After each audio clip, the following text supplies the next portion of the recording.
I really screwed that one up. But what's done is done.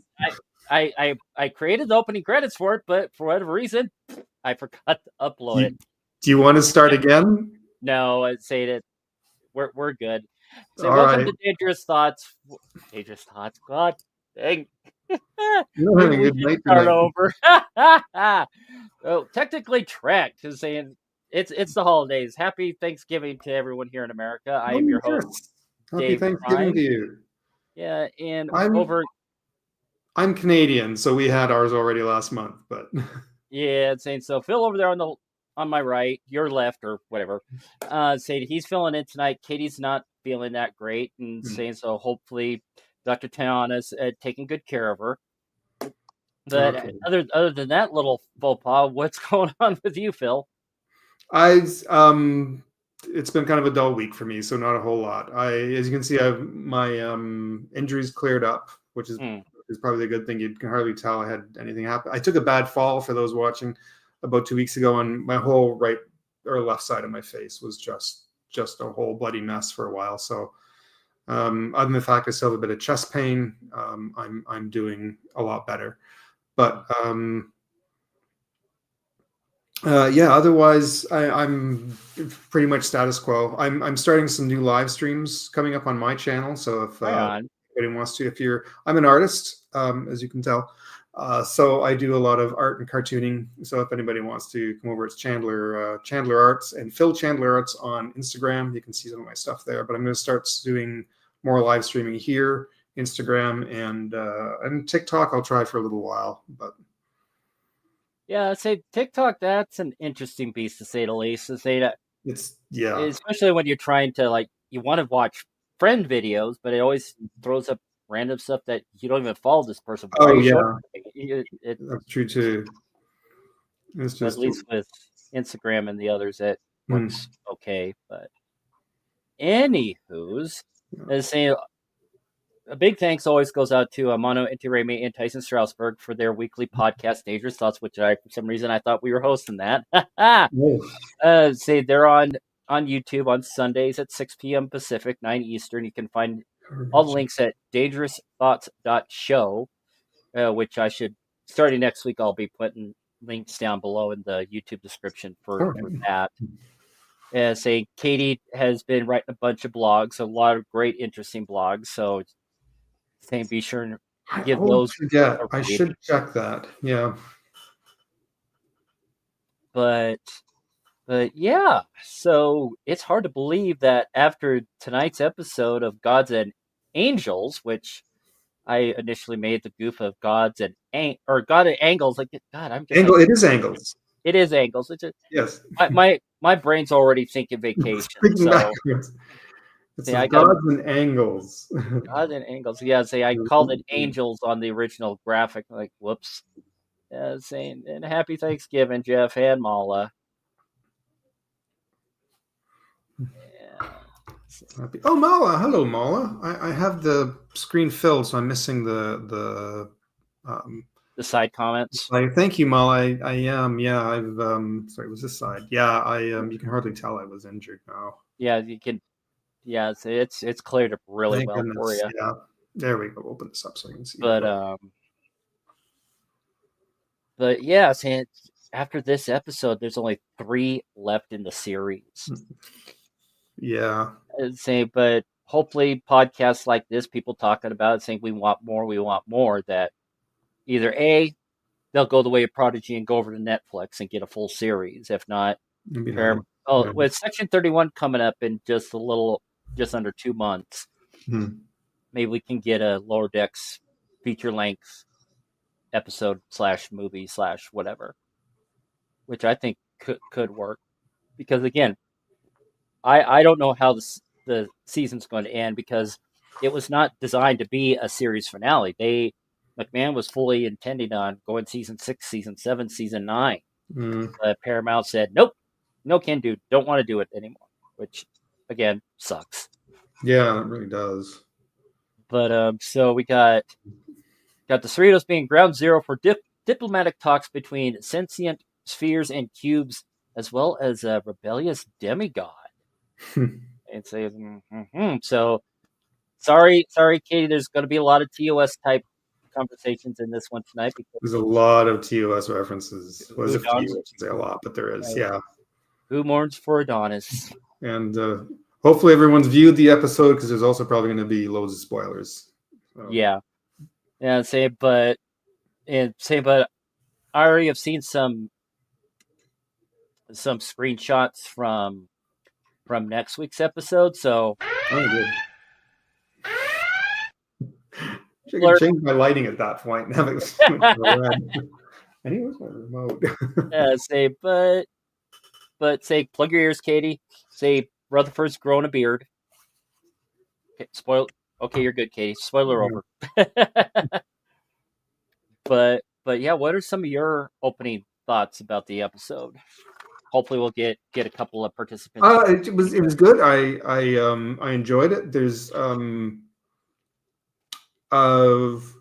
I suppose we'll get to it a little bit more later in the conversations. There's some moments that were very awkward, and I understand what they were trying to do, but where the humor got awkward when it came to Boimler and Tiana. Dr. Cat. Dr. Tiana. Tiana, okay, yeah, which was just very strangely written, that bit in there. But otherwise though, I thought it was actually really good episode though. Flip. But, I did take a whole bunch of notes, so I don't know where you want me to start, or if you want to start, and I can, as we go, we can kind of. Yeah, you can start. I forgot to put the little note on my door that I'm recording, so let me my good notes. There we go.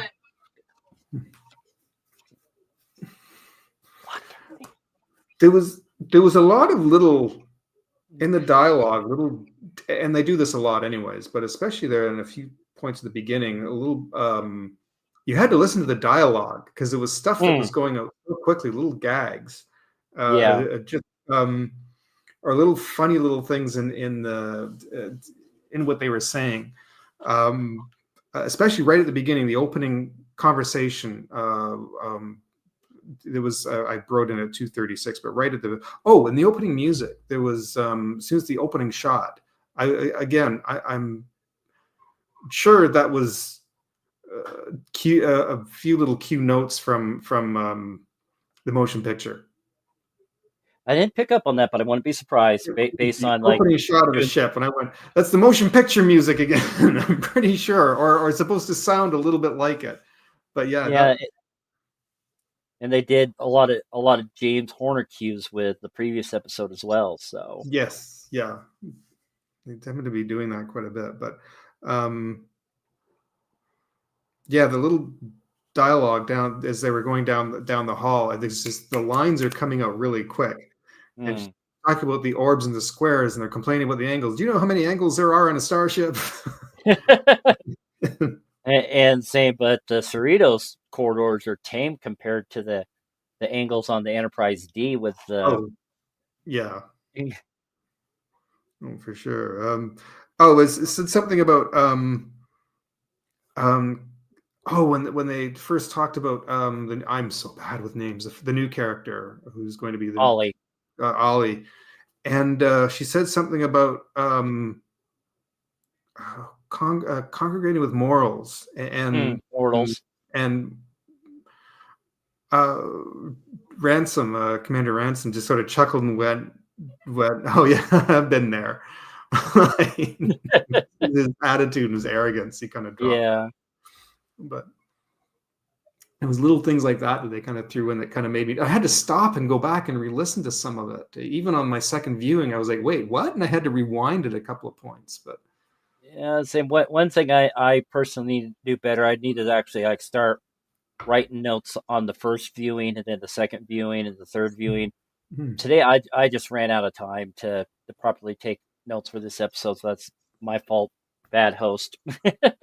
Oh, it's all right. I took a bunch at the beginning, and then at the end, I sort of missed a bit in the middle. But there was also a line about who is she talking about? Talking about working something about Reform Marquis, and they're nasty. Maquis, yeah, saying she got kicked off of a ship that was run by all former Maquis, which I was like, and how many of those were from the Voyager crew? I wonder. That was my first thought. because a good chunk of obviously Roe survived the Cardassian slaughter, so I guess Right. we've never gotten a firm number of how many Maquis survived that. So it's Yeah, interesting to know, that's what it was referencing. how many did make it, aside from the 70 odd from Voyager. When it cut to Boimler's quarters, I marked it at 421. Did you notice the models in the background? Mhm. There was three figures, and I think it was there was a Kirk, a Spock, and I think a Data. Yeah, I'm pretty sure. Yeah, they've been there for a couple episodes now, but we haven't been in his quarters in a while. I thought so. Yeah, I thought I'd seen them before in a previous episode. So, um, and there was also I marked down there was a Deep Space Nine model somewhere in there. I think. Yeah, there was a Tonga wheel in that stack of stuff that Ollie was putting on the Oh, Grav sled, yeah. Okay. Oh, I missed and, that. and and Worf's chair from the Enterprise D. Oh, okay. It's like right there at the beginning before the Right. opening credits. I'll have to actually look for that again. Jeez, you pick up one more than I do. And I didn't even watch any of the like Trek Central or any of the others, Hmm. but there is something that the Scorch 1701 on Instagram made notice. If I showed to you backstage before the show, we'll talk about that Okay. once we start talking about the end of the episode. See if anyone Sure. else picked Okay. up on that, because when I saw that, I'm just like, oh, yes, yeah, totally. Whether or not it was incidental or purposefully, don't know. Maybe we'll find out. I don't know.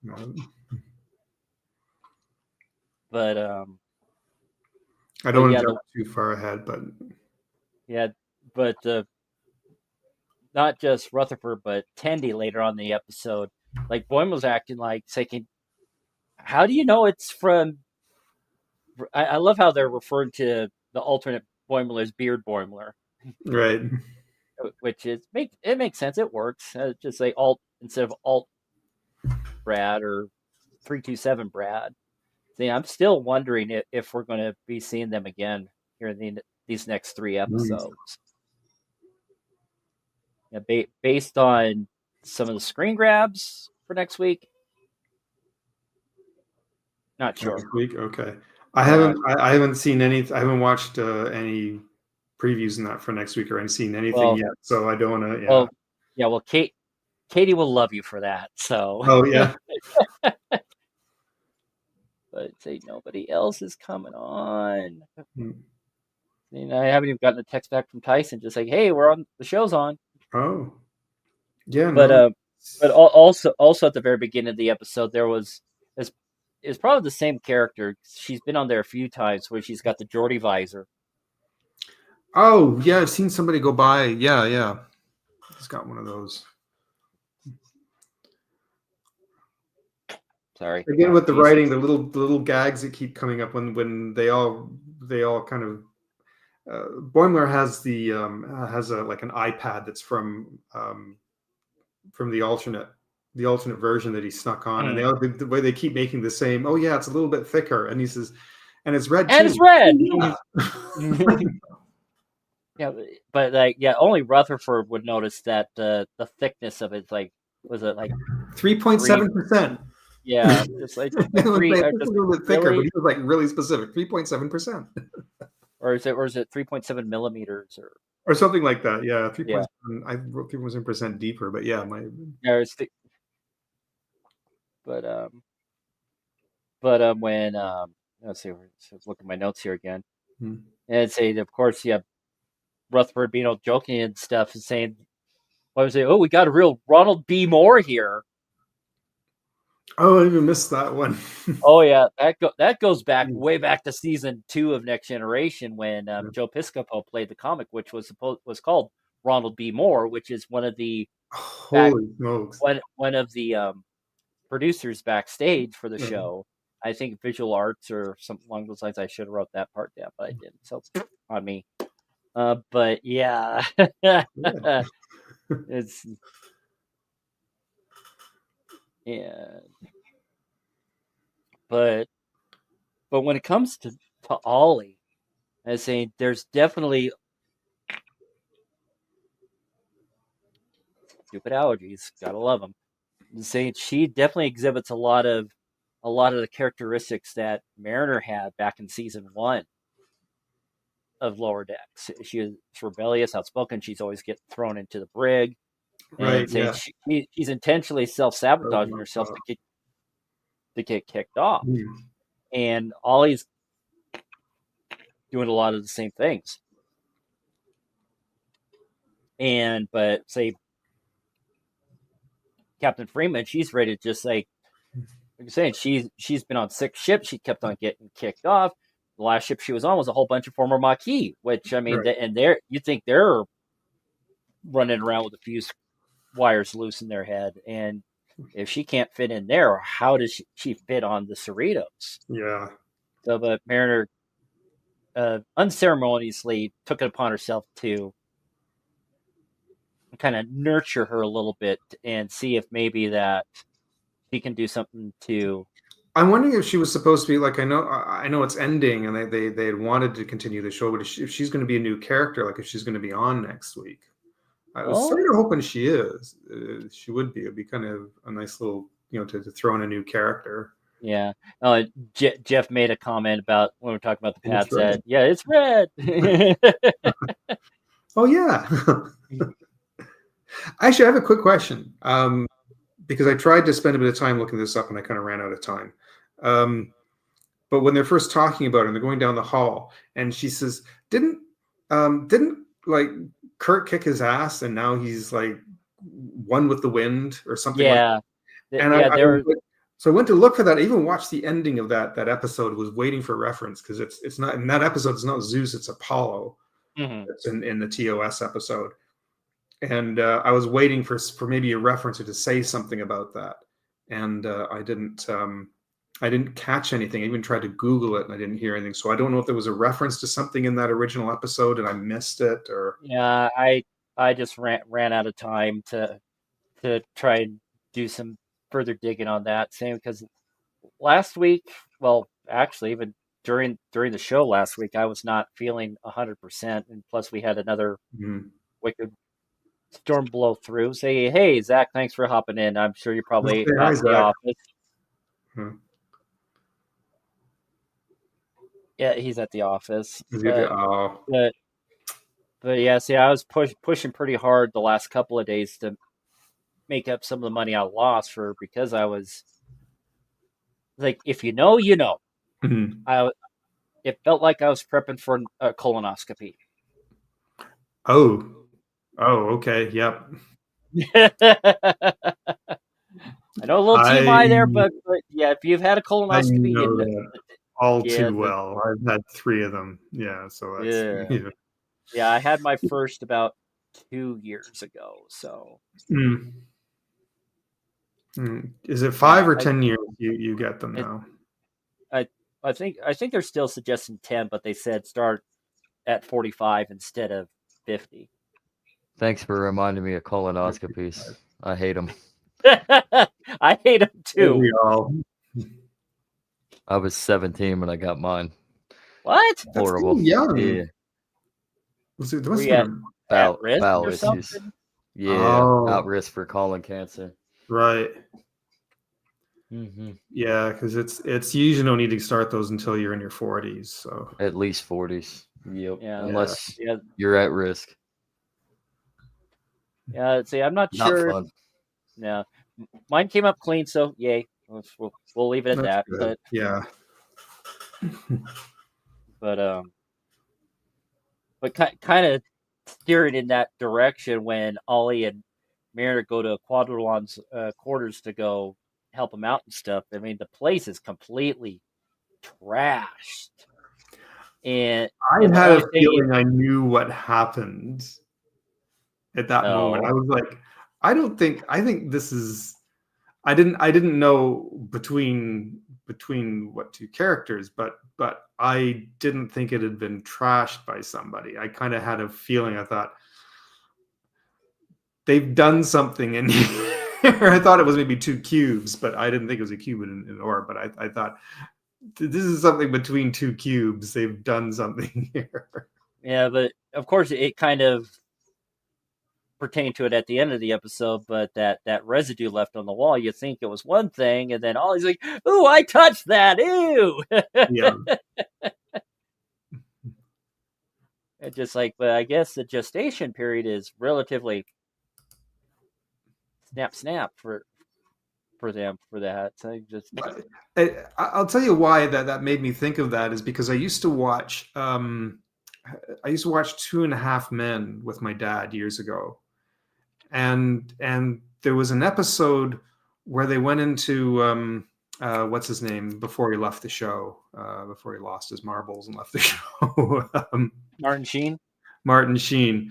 His character was known as being, I guess, kind of very sexually active and promiscuous.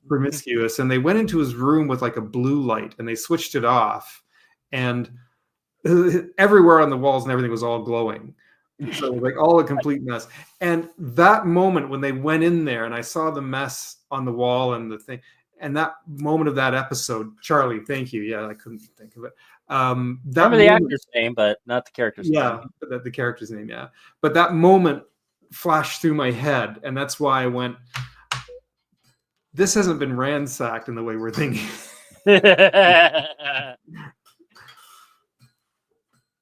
Oh, see it. But yeah, did either of you pick up that even though that Boimler's been looking at Beard Boimler's pad trying to emulate him to be someone else, at the same aspect he's actually regressing a little bit, especially like when Kendi and Rutherford were in sick bay. Kendi was just calling out saying, "Is there something going on with him? Something wrong with him?" And he's like, "No, it's fine. It's just the usual stuff." Oh, so regressing? How do you mean? I haven't. His character as a character, I mean, he's going to slightly upward trend of getting his lieutenant pips and dying on his first away mission in command, but now it's just like he is so into turning into Beard Boimler, he's going back to like season 1 Boimler, where he's he's getting sloppy and silly, and okay, I see what you mean. Yeah, he's trying. Yeah. He's losing himself. He's trying too hard to be someone he's not. Well, I like that. I didn't even write that down. And let's see, I was just looking at my notes here and saying, but I do have to say that Mariner totally pulled a Katie. It's just when she confronted Ollie that she's a demigod, and she's like, "Well, you're the granddaughter of Zeus, and you got that leaf headband thingy. That sounds like a total Katie." Oh.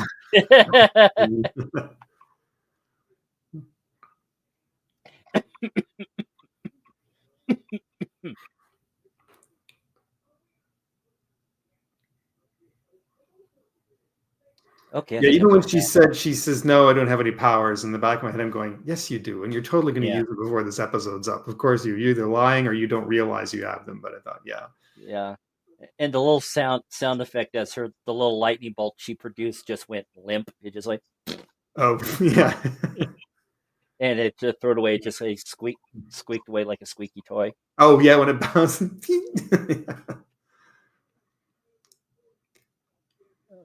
There was I don't want to jump too far ahead, but I did notice a couple of things I made some notes towards at the end when she does finally use her powers, but I don't want to jump ahead just yet. I'd sort of stopped taking notes sort of between around the middle of the episode up until about 16, 17 minutes in. But Jeff made a comment here. Let's see here. I'll pull it up. And I might read better on there. Yeah, Doctor could have been totally in the different alter. Oh yeah, yeah. She could have been. I don't think we did see a lot of interaction with her on the episode, but yeah, she could have been quite not as catty as the Prime version. But I mean, when Boimler,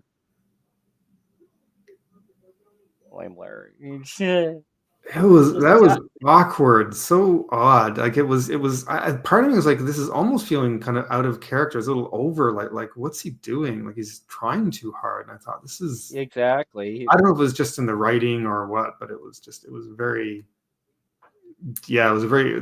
Both of those. There was two scenes, and they were just very forced. Yeah. Yeah, but Boimler was definitely got what he deserved. Oh yeah. Yeah, because like he's trying too hard. As I said, being someone he's not, just trying to come on, brain, formulate a complete thought there. Yeah, when he was just like, that he's just like dead set. It's like I want to be friends with Dr. T. I want to be in her book club.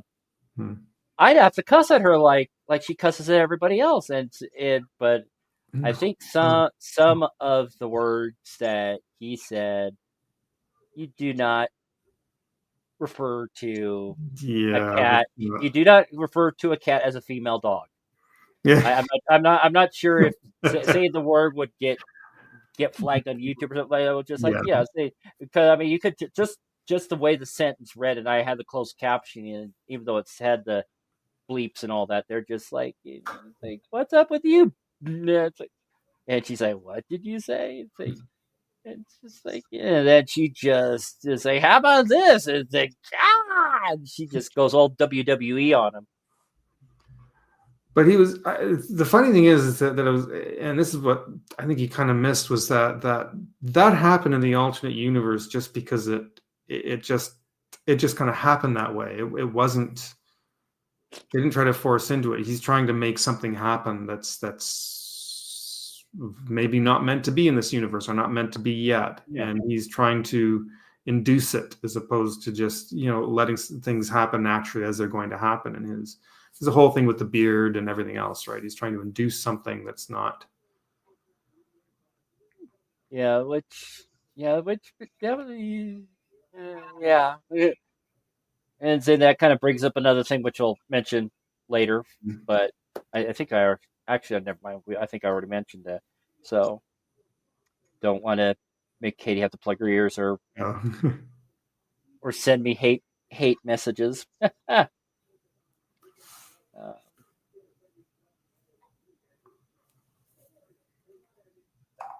But yeah, even Tandy. I mean, she was smart enough to when Boimler just had that idea, just like, oh, I need to cuss her. Yeah. I'll say you're not the only one that's not feeling well. I'm sorry. Yeah, saying that's Katie's not feeling tonight. All right, well, have a good night. Feel better. Yes, we'll definitely we'll have to chat again. Yeah, because like I say, that was me last week. See, I wasn't feeling that great, but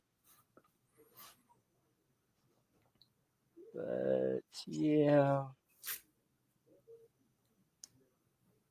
Then when Livik makes another appearance in the episode, non-speaking role, but as the Sears and the Cubes are fighting and shooting out at each other, he's running for his life in the shuttle bay there. Oh yes,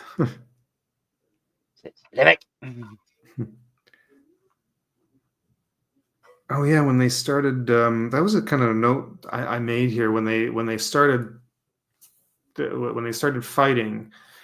They fly out of the ship, and I'm jumping ahead a little bit, and they assemble together and they start opening fire around the Cerritos, and I'm like, why isn't the Cerritos leaving? Like it's just sitting there. Hey, I'm getting the hell out of here.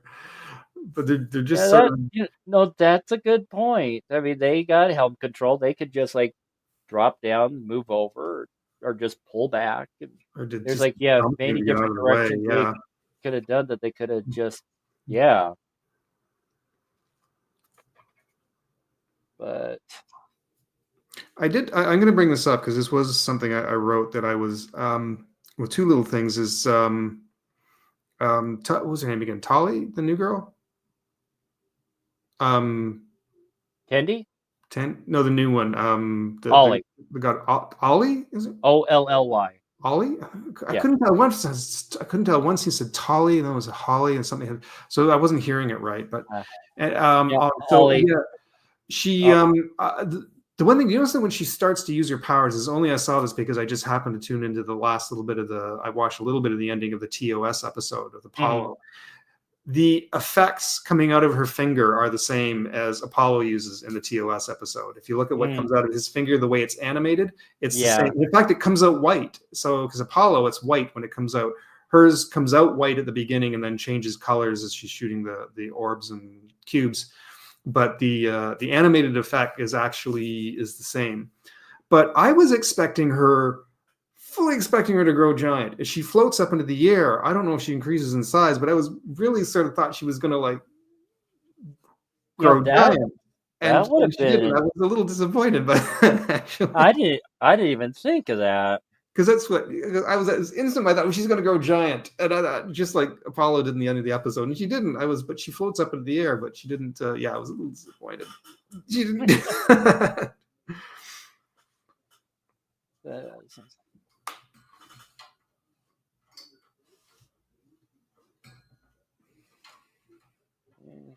And then there was a line that made me burst out laughing. Which line is that? It's when they realize what they can do, and she comes in onto the bridge, and she's the captain tells her to get off, and security officer is going to take her off, and she says something with the tractor beam, and then he said some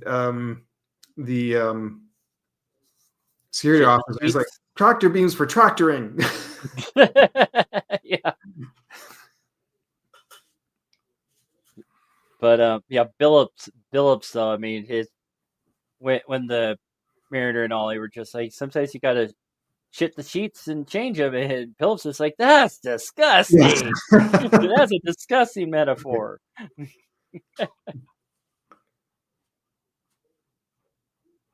But I can't believe there's not a lot left that I wrote down. Saying, you said you wrote a lot, so what are some of the other things? I did jot. I got through most of mine. The last little, there was another little TOS reference. I think is when the doctor told him to get some rest, and he says, "I could sleep for the rest of this mission." How long is that? 5 years? Well, I mean, they're at 5 years, so it's not long. But just you better. True. Yeah. Better grab a pillow because that's going to hurt for days. Yes. Yeah, but it's kind of cute though, even though he didn't get called. Oh, Zach, you got something?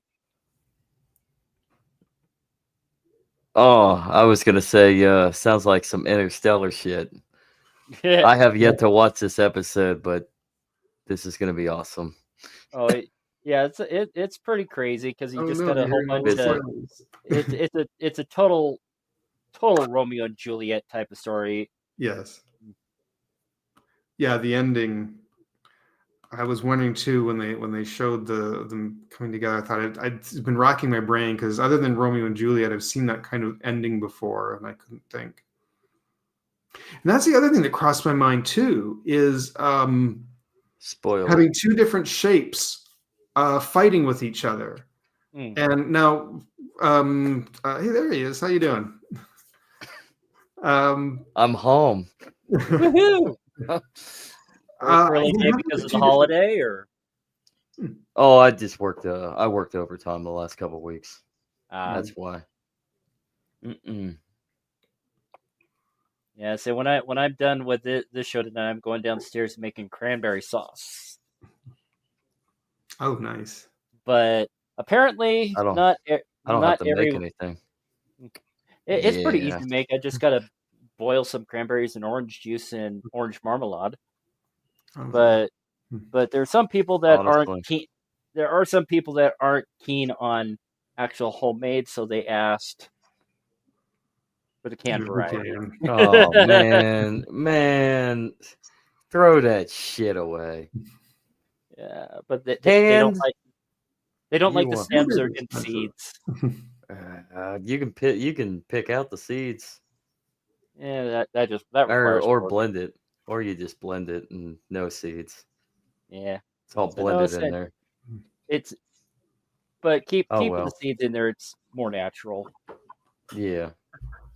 Travis, good evening. Are you going to be able to hop on camera tonight, man?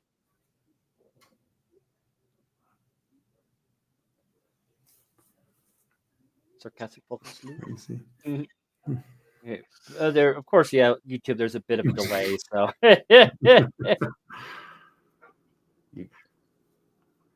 That would be if Icheb was a Vulcan, but also John Cena. So Manu would have to come out with pointy ears, but dressed in a basketball jersey and jean shorts and a backwards hat with a big old chain gang emblem just hanging off his neck. He does have the rap going, so there you go. Icheb is John Cena. He just now he needs to be a Vulcan. He's got the logical thing though. Yeah. Going with the Borg. Yeah. Well.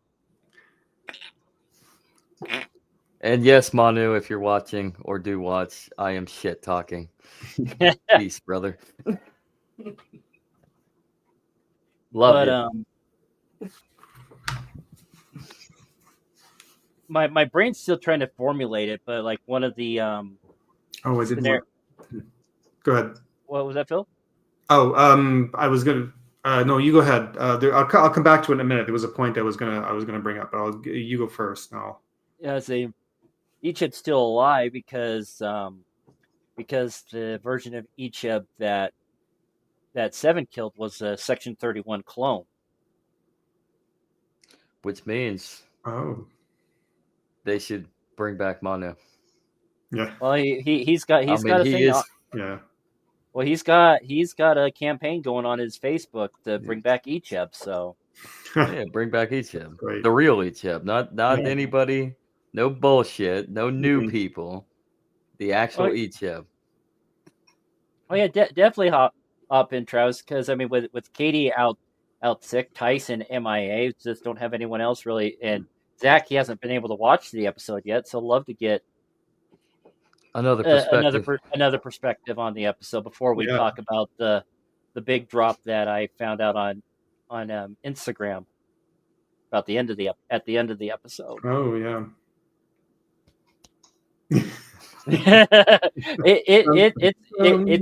It's a pretty deep cut. It's not exactly related to Star Trek, and I just got a text from. Let's go here.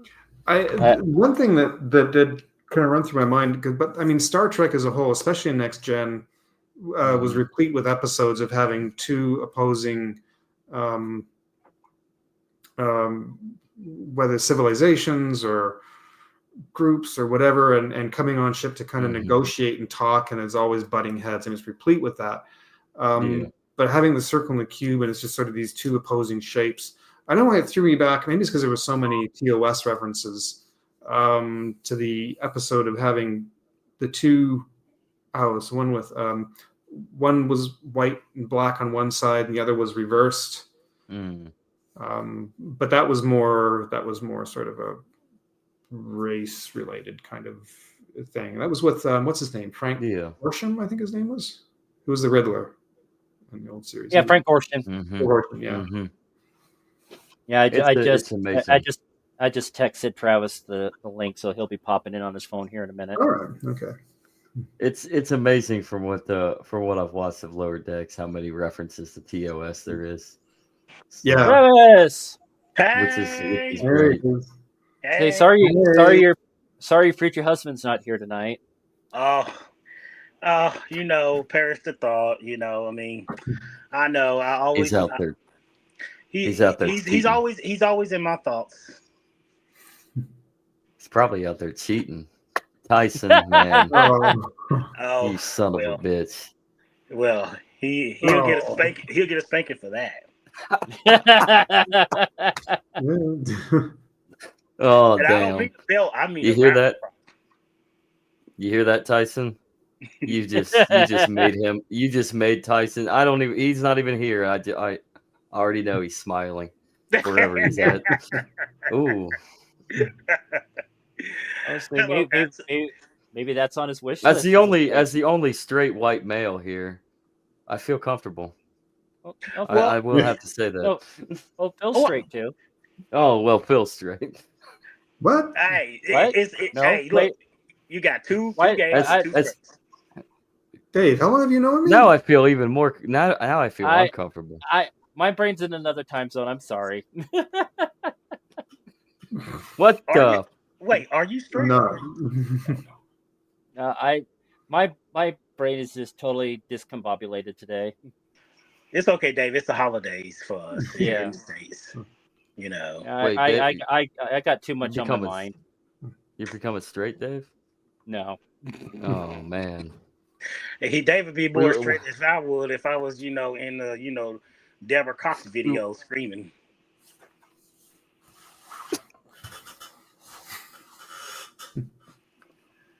But what are you you watched the episode, right, Travis? Yes, I watched it last week. I believe it or not, I did try to rewatch not some of it, but I like what's that, Trek Cultures, to kind of refresh my memories because it's been almost about a week since I watched it. And I remember a few I remember a lot of things and stuff and everything, but Trek Cultures was like, oh yeah, I did remember seeing that. Like for instance, I don't know if y'all pointed when she was putting all that stuff on that gravity thing, and stuff. You saw Worf, that kind of thing he had on Enterprise, Worf's chair. There was a Tongo or what was that, a double wheel or a Tongo? Dabo wheel. Yeah. Yeah, Hmm. Dabo. And Yeah, not Tongo. Yeah, Tongo. it was Well, it, yeah, it's it crazy. was Dabo. Okay.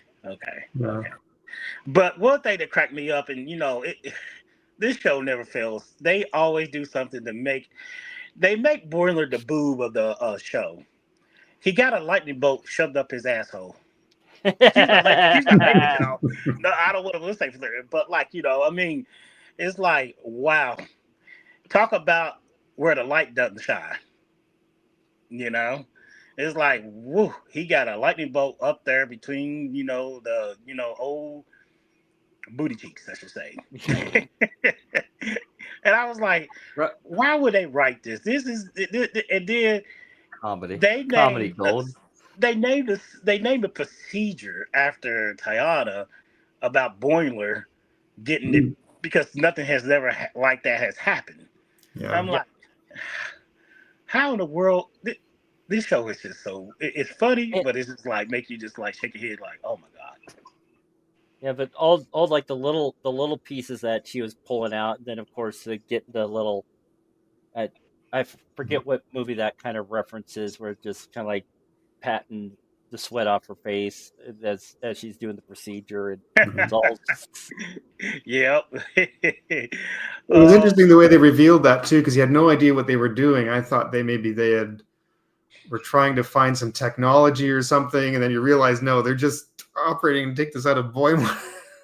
Yeah. Well, because I don't think I'll have to watch it again, but I don't think they showed the action of the bolt going up his butt, but no, they didn't show that. They too. showed the after effect. Him bending over in doggy style position, face down. yeah. Which I mean, that downward dog. I mean, it's like, wow. I mean, kudos. We seen him in all kinds of positions in this show. Yeah, downward dog and missionary. That's what we call comedy. The comedy is strong in this one. Use the force, Luke. Yes. Yes. But yeah, this was a pretty interesting, episode to see, the shapes and the squares and stuff like that. It's like, oh, they really going all out with this whole, shape versus squares or I should say cubes. My bad, cubes and stuff and Cubes and everything else. spheres. Here's You Cube, know, square. it's Cube, like square. I mean, the Earth is a football, not a sphere. you talking about Stewie's head. Stewie's head is shaped like a football from Family Guy. That's exactly what Earth is. Stewie. Earth is Stewie. But And Chris is. it was all fun. And, It was fun. It was fun to see the Mhm. whole thing. You know, I mean, I know there's a few more episodes left and stuff, and Yeah. then you know we gotta. Yep, we gotta call 3 it more. I wonder what the season finale, because there's not been the overall story arc for this season. No, let's say. Well, I mean, they've Oh, kind of peppered the those spatial rifts that they. Yes, that's the only connection that I see that is something that is going to be revealed, and something's going to be revealed between the what's that, the 9th episode going into the 10th episode or something like that, or something. Who knows? You guys think? Here's a question: do you guys think that maybe, depending on how the series finale goes, maybe they set up to do little movies? That's what I'm kind of hoping for. Yeah, That's Bill what and I I were thought. talking about that earlier. Yeah. Mm-hmm. I'd like to see that. If Yeah. they do, if they do, they could. I mean, it would be for Paramount Plus, yes. But Yes. anything outside of real world and stuff and everything, I would say, yeah. Looking at this, I'm like, there really hasn't had a really good Star Trek movie in a long time. Mhm. No, they really haven't. So it'll be interesting to see what becomes of the Section 31 movie that Paramount Plus is coming out with at the end of January. And I've been reading that Michelle Yeoh would be keen on doing future Section 31 movies because they still got that entire Lost era, because I think it's before Rachel Garrett took command of the Enterprise C, so you got a couple of decades of wiggle room to play with there. Just hopefully they don't screw up with any of the established timelines and things like that. And yeah, Jeff was commenting on what I was thinking earlier. Depending on how Section 31 pans out, can open the door for a Lower Decks streaming movie. Yeah. Or Like series of movies too. So well, I mean, you Yeah. still got to think about this too. Paramount right now, the Paramount Studio right now is in the position of being acquired, and stuff, and they have to be careful with budgeting, with what they can and cannot do and stuff and everything, because with someone with them looking to be bought by somebody, they can't do some projects that could be a little costly.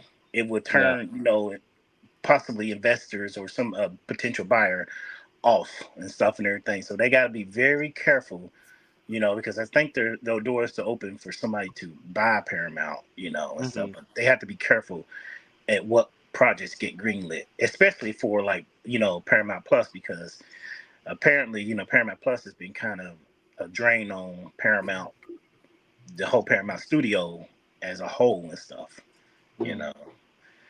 It's not been really beneficial to them. But we'll see what the future holds for the upcoming Star Trek and everything. I mean, like I said, this we never thought, I would never thought in my wildest that we would get like a animated, besides the one from the 80s. We remember seeing, I don't know if Oh, 70s animated series. that animated stuff and everything. It's like, oh my Might goodness. as well be the 80s. But like something like that in this day and age, and it's actually very popular and stuff and everything, because to really capture the popularity of Star Trek among fan base and stuff, they have to have something that's really that grasps you, that's creative and stuff and everything. And Lower Decks has seemed like it for the last 5 seasons has really done that with us older Star Trek fans, and the younger version, the younger people who enjoy going back rewatching Star Trek and stuff. I see a lot of people they have been turned on by Star Trek from the newer stuff. And then be like, you guys do realize that, if you go back and watch older, yes, TOS was in the 50s. You gotta set your 60s. mind. Um, 60s, 66 to Yeah. 69. 60s, my 50s, bad. 60s. 60s. Yeah, They were old. my brain's not the only one that's screwed up tonight. So Yeah. yay. Let me tell you something. I woke They're up. ancient. I woke up not long ago, and I said, "Oh my God, Dave's show." I said, "I could stay for a long time because I don't have to go to work tomorrow."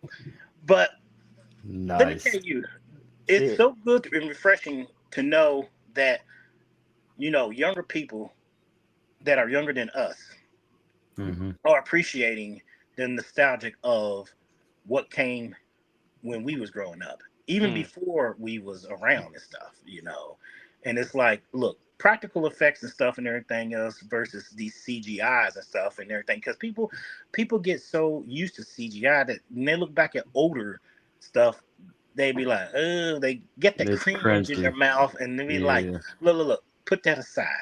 Just go with the story.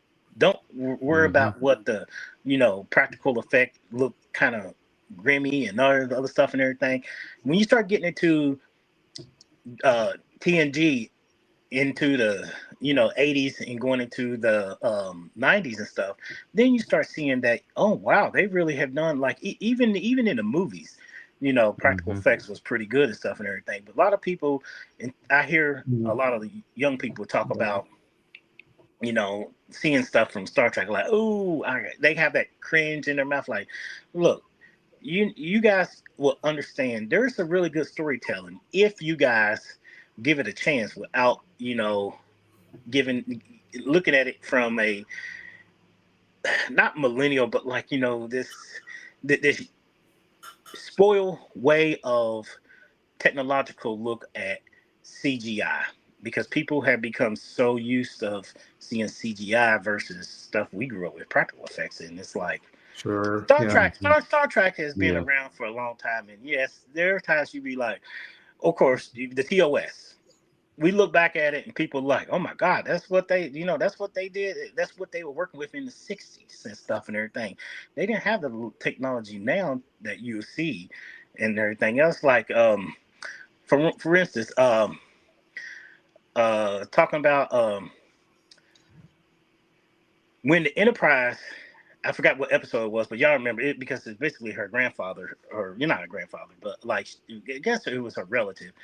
When the Enterprise was over the orbit and that green hand was holding the Enterprise and stuff and everything, you be like, oh yeah, you kind of look and be like, that looks pretty dumb and stuff and everything, but it's like, come on, the storyline was pretty good. They met Apollo. It's like, well, a being claimed to be Apollo though and stuff. Yeah, same. But I mean, when the remastered version actually did it justice. So Yes, yes, you're absolutely right. Speaking of the special effects and the younger generation, you could probably find this on YouTube or wherever, somewhere on the internet.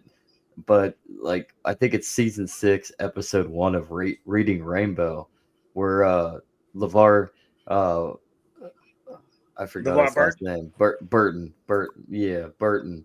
He ends up doing the behind the scenes of Star Trek I remember that one. Generation. Yeah, one of the best episodes of Reading Rainbow, right And, there, just because and, he combines it all, and he shows that's behind it.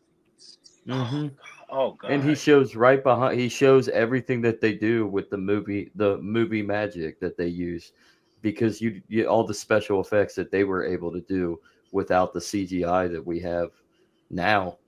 So like the younger generations could, if they watch that episode, they could appreciate even more Yes. what the old gave us.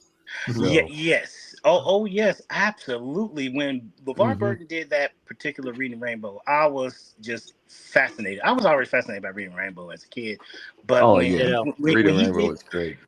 when he did that, it really taught me behind the scenes hmm of what goes into how they, how the people behind the scenes, and that I started getting liking how do the people behind the scenes get this to work? Besides liking the actors and the characters, but the people behind the scenes, like Michael Okuda, um, uh, Bill Justman, you know, a bunch of other people who costume designers uh, who do the little things that you just make like, oh my goodness, like Michael Kuda, he became like, I just want to like know everything that he did because he created something when it comes to uh, early style touchscreen technology Mm-hmm. that made it simple that you see in the future that we see now. And the things he used was just like the close-ups. If you see the close-ups and stuff and everything, it was literally blinking lights and plexiglass and stuff that he, hand cut and everything else and stuff. And they people that he talked about how uh sometimes it'll break down behind the scenes and stuff and they have to fix it and everything, and it was just like one of those things. But one thing that got me is when Picard season 3 came about, and they bought the Enterprise D back and they rebuilt the bridge. Not only did they rebuild the bridge, but they did it in Yep. such a way that was so fascinating that they literally had touchscreen panels, because we have touchscreen technology now based on Yeah. his stuff that he done in the set in the late 80s and stuff and everything. And you could tell when you see them tapping the panels and stuff and everything else, that's all, like literally them pushing buttons and stuff is one thing, but like, it's actually buttons being pushed and stuff and everything. And then when they was walking on the bridge of the Enterprise, the whole light up thing of the entire, control panels and stuff and everything else, that was legit and everything else and stuff. It wasn't like literally blinking lights and stuff and everything. They literally put like, stuff you will see that we see today, like, touchscreen phones or touchscreen tablets and stuff and Yep. everything else. That was pretty interesting to know almost 40 years later. Not saying what name, but it's been, you could getting close to 40 years of saying, wow, that technology came to be when it was just only a science fiction thing on TV. Yep, absolutely. Yeah. Mm. It's interesting too because when they started Next Generation, a lot of these touch panels, what they wanted to do, and you could kind of see at the very beginning they were trying to do it, but they wanted to have more holographic things coming off that they could interact with, but Ooh, it was just too expensive to do, so they just yeah. kind of had touch screen pads that would just But it seems to me at the very beginning, in the early on in the first season of Next Gen, they tried to do that a little bit. They tried to have these little, when Picard is in his Ready room. office and he's talking to somebody on a screen as opposed to being a monitor. I think it was supposed to be like a 3D holographic image of Yeah. whoever he's talking to, but it was just way too expensive to keep that up every episode. So Oh yeah, absolutely. It did Mhm. too. If y'all remember too, in reading Rainbow, that I learned from LeVar Burton, how they did the effect of transporting, the transporting oh yeah, materialization. Silver glitter and water. It's stir, stir, That's stir. yeah, it. yeah, That's it. yeah. I never thought of that. I was like, that was it. And I think then it was like, what? I don't know about the original series, but I think that's also what they did for the motion picture. They Okay. wanted the look of the beaming to be a little, because it was the motion picture, it was the movie version of the series, and they wanted to look more flashy. And I think they did something like that to make it look Okay. Okay. more That would impressive make than the sense. original. We see how well that Thank you. happened when they first tried it. Oh God! Yes, they. Yes. Oh goodness! But I really enjoyed this episode of Lower Decks, though. It just, like I said, it brought back a lot of little Easter eggs of nostalgic. If you didn't catch it, especially like trick cultures. I mean, you go back and they Yeah. catch every little things that you probably missed and stuff and everything. Yeah. It's like, oh wow, they really put that Easter egg in. But you have to be like not a hardcore diehard Star Trek fan, but if you can remember, I mean, just about every little thing that came to be from almost every episodes in the past that we have watched, Mm-hmm. and you'd be like, "Oh yeah, I remember that." Just like Worf's Chair, people will not recognize Worf's Chair. I recognize that right off the bat. It's like, oh, See, yeah, absolutely. but see, I've been a big fan of Trek Culture's work and stuff, but for whatever reason, again, scheduling, life, and see, Mm-hmm. I haven't gotten around to see that their ups and downs for this episode yet. But one thing that the Scorch, and I'll bring it up now, as I've mentioned him a couple of times now on Instagram, saying because you got the spheres, you got the cubes, and square. The little kid Square. Square on he pooped out a pyramid. That's funny. That was funny. But those three symbols: circle, square, triangle. And you think about this too. The Borg. I gotta learn how to do that. Travis. Circle, square, triangle. Oh my UPN. goodness. That's a blast from the past. Yeah. Really? Man, you're right about that. I heard that UPN in so long. I feel old. I also am terrified that CW does football now, which is really, really weird. Zach, I swear, I be thinking that you are just like 25 and stuff, and I don't see how you can remember something. I'm like, you're just so young, you know. I'm like, how? I keep forgetting how old you are. 25 plus 10, but yeah.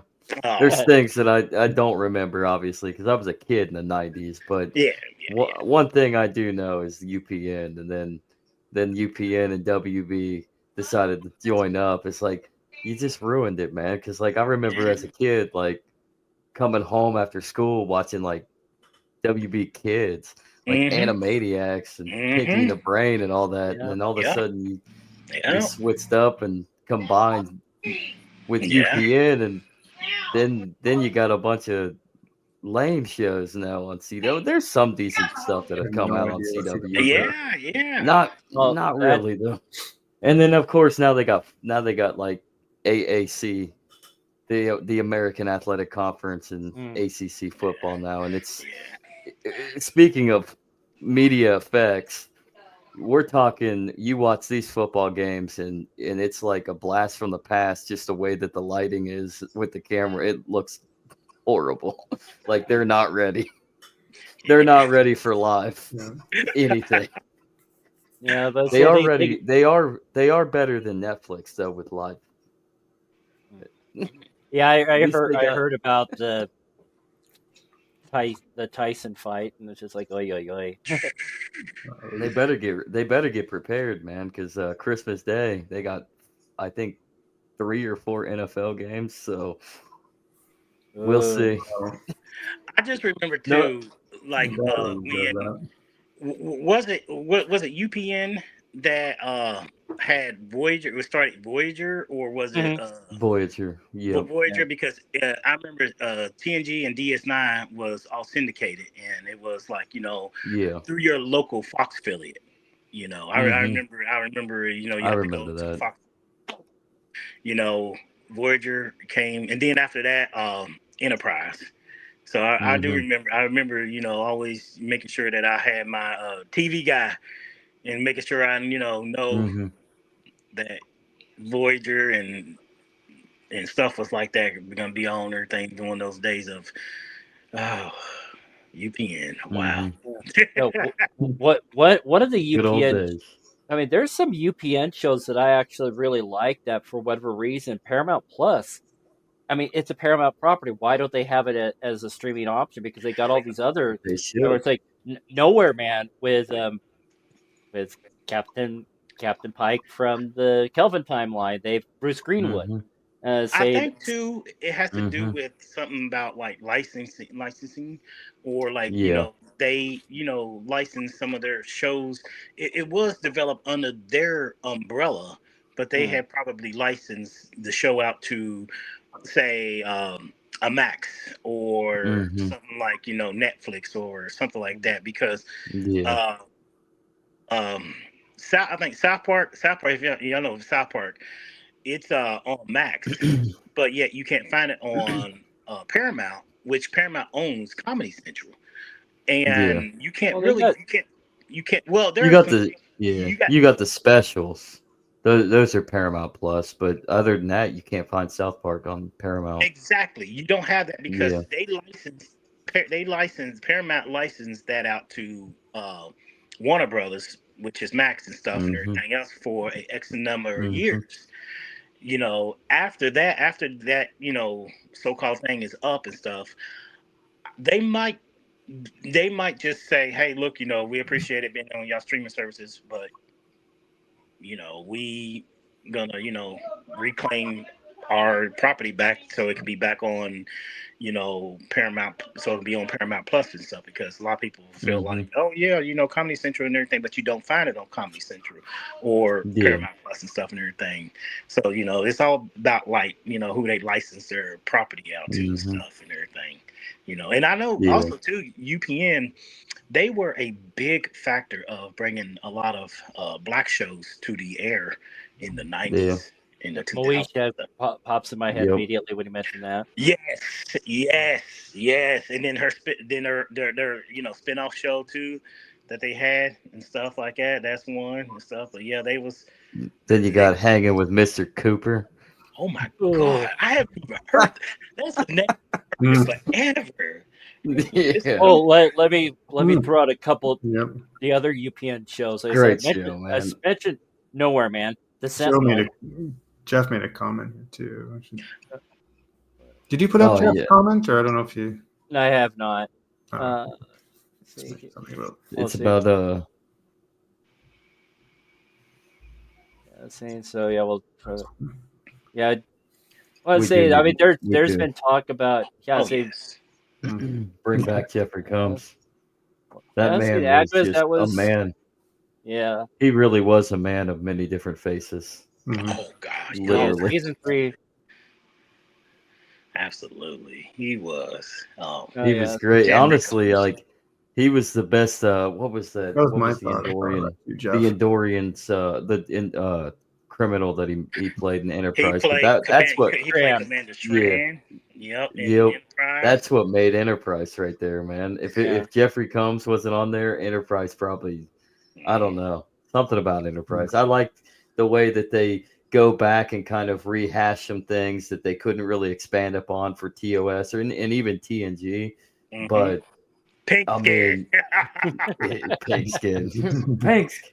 But at the same time, I mean, Enterprise just kind of fell apart. It just wasn't great. Me and Dave, we agree. We talked about this some couple of years ago about we like the one thing that kind of threw us kind of for a loop for Enterprise is how they introduced the Klingons. If you remember how they in TOS and Will McCoy said and stuff and everything else, it's like, well, y'all just rewriting, the First Contact of the Klingons. And it's not making sense in continuity. They didn't say, they didn't do their homework. The writers didn't do their homework in the continuity of how we're going to introduce the Klingons and stuff, or just the inconsistency of that and everything. That's what got me.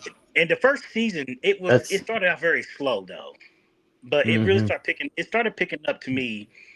Getting into the mid-second season, going into at the end of the second season, and when they had the whole Xindi arc, it really started. It started really picking up there and stuff. Yeah, and then it just cuts off, which is a shame. Yeah, I would have liked to see where they went. But yeah, going back, even though they did introduce the Klingons earlier than anticipated, they were able to finally create an explanation why the original series Klingons had smooth foreheads. Yes. Because of the augment virus. Yes. And then even Worf mentioned that. He touched on that in DS9. In was that Tribulation? Outsiders. But he said they don't discuss that and everything. It's like it's like, wow, I'm glad they brought that actually to a whole franchise, arc, because people wonder, well, how come the Klingons look like this and then they look like this? People are like, why do their heads look like they got butts on it and stuff and everything? And they made a really good effort in a logical scientific way of saying, why the Klingons during Kirk's time look like they did. Yeah, so you triggered a memory, Travis. Say when I was in high school, they say we traded with other high schools, their newspapers and stuff, and one of them out of Polson, Montana, they did a center spread for the paper that was all Star Trek, and say so I became friends with that reporter. And one of the things that he commented, well, he was kind of commenting on the smooth heads and the ridges. He referred to the ridges as aquatread.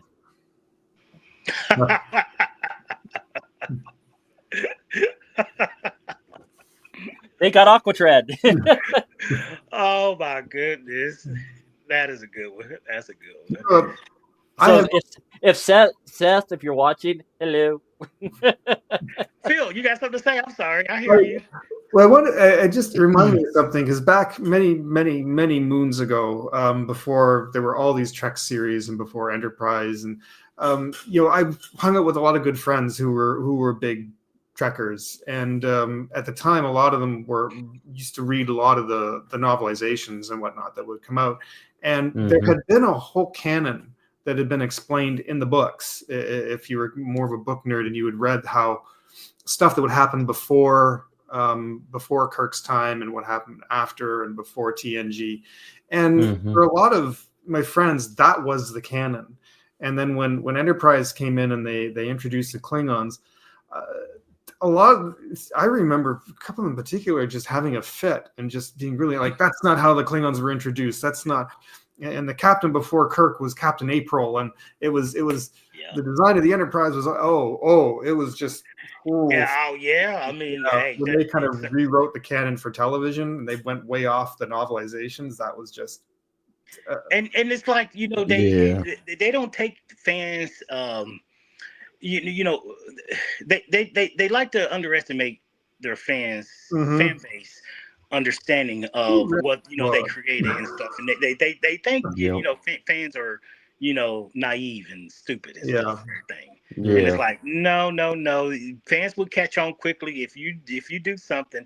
And that's the thing about writers, and stuff. They never took into like, if we do this, then maybe it wouldn't work with with the fan base and stuff and everything, or the fans in general, because they would catch up on the inconsistency and stuff. I mean, they under pressure to write scripts, get things out. They're under time and budget and stuff and everything else, which I understand and everything. But like, like a lot of us have found a lot of discontinuity in a lot of things. And then, there's some hardcore diehard fan base, like you said, Philip, about no, that's not right. You can't do that and everything else. And, you just have that backlash and stuff. And it's like, it's almost sacrilegious that they done that.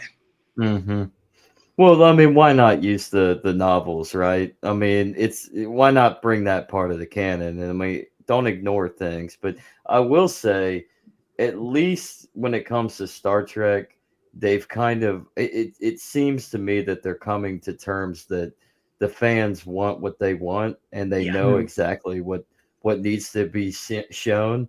Because Star Trek fans, I mean, we're not stupid.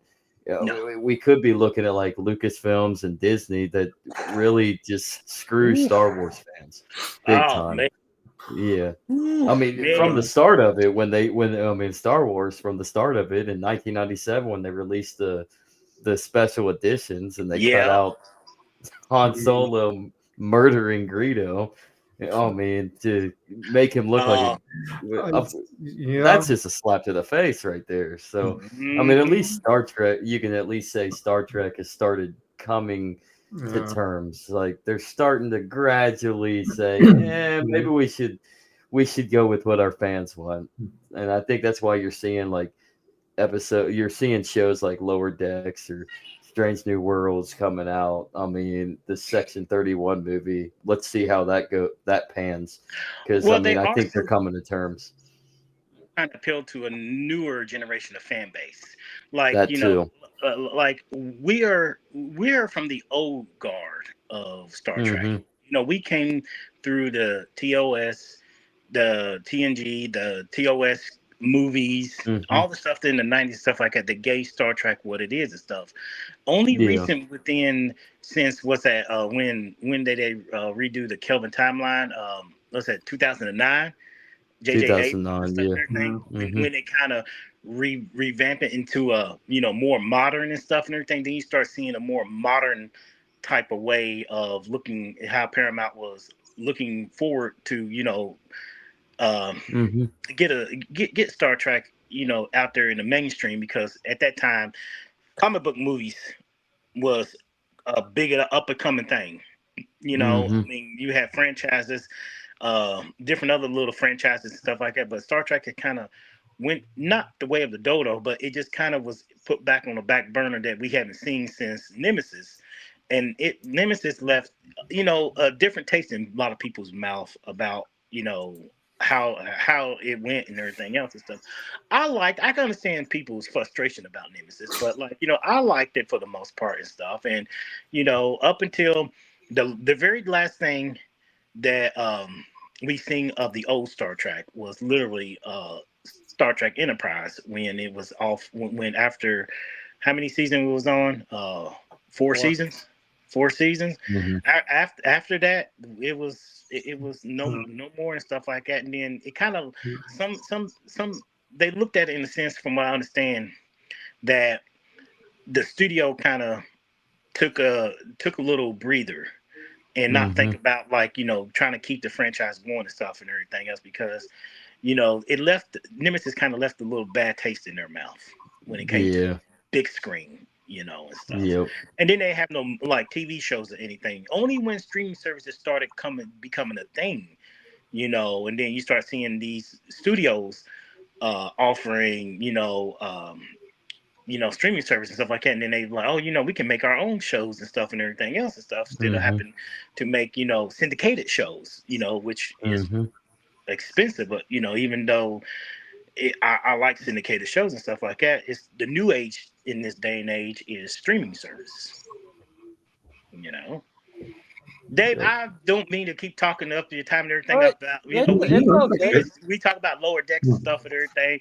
And I'll tell you, like I said, I watched this episode last Friday, but I had to Mhm. I had to rewatch, Trek Culture, just to refresh my memory on a lot of different things and stuff.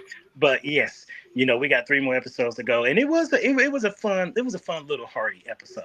And yeah, I remember I heard you guys earlier mention when Boimler was trying to connect with Tiana. Mhm. Yeah, it's like, dude, I'm not sure if you can throw down with those kind of words and stuff like that, because you probably don't know, in her species, how to use those words and stuff like that to, get in Yeah. good with her and stuff and everything else. But oh no, I thought that was so funny when she went at him. I like, oh, I knew that was gonna happen. He's gonna say something and she's gonna be like, "What did you say?" Well, I didn't expect her, like I said earlier, I didn't expect her to go all WWE on him. But I mean, Yeah. when he called her I'm assuming he called her a female dog, which you don't call a cat a dog. It's like, Yeah, that and was. she's like, because cat. I would say the closed caption said she was caterwauling. Oh goodness! I was But like, this.